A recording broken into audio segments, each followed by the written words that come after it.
Newsflash: employees that are forced back to the office are disengaged with their work. Do you ever see an article and think, this is just common sense? This is exactly what happened when I read this article. Imagine thinking that forcing people back to an office would increase engagement. The change in the media around the return to office is unbelievable.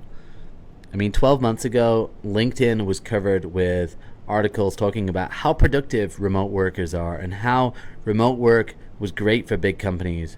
And now, 12 months later, we're in the employer market where there's less jobs and lots of candidates, and companies are now saying that remote workers are less productive. They're claiming that in the office there's collaboration and great culture, and now they're forcing people back to the office. This article basically outlines the findings from a Gallup survey.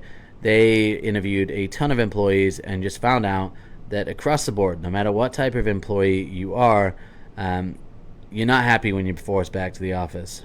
And the big reason is that most of these jobs in corporate America can be done remotely. This is what the pandemic showed. And remote work for so many people represents freedom and flexibility. When you talk to real remote workers, and I'm not talking about TikTokers who are just building a channel and saying that you don't do any work remotely. When you talk to real remote workers, most remote workers are really productive because they know that if they don't get the results, it's not like going to an office where a boss is going to go, well, we know where you've been spending your time. You've been at the office. Everybody knows that if you don't get your results as a remote worker, they're going to come down on you hard. They're going to start questioning what you're doing with your time, where you're going. So most of the time, remote workers are super productive. But they're able to be productive how and when they want. So if I'm working at an office, I can't just go to the office at 11 p.m. and spend half an hour doing emails.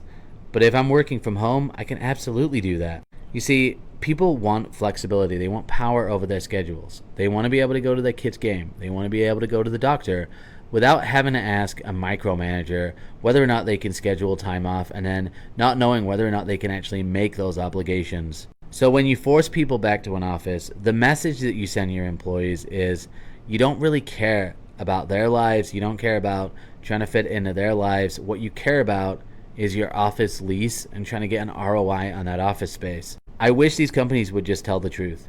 We want to get ROI on our office leases. We don't want to waste company money. That's why we're asking you to come back to the office. Maybe if they said that instead of trying to say that remote workers are unproductive, trying to say that there's collaboration and great culture, maybe if they actually told the truth, they'd be more successful. I think you need to create an office space that people want to go to and then give them the choice. And you know what? If people choose to work from home, as long as they're productive, as long as they're getting the results, it really shouldn't matter.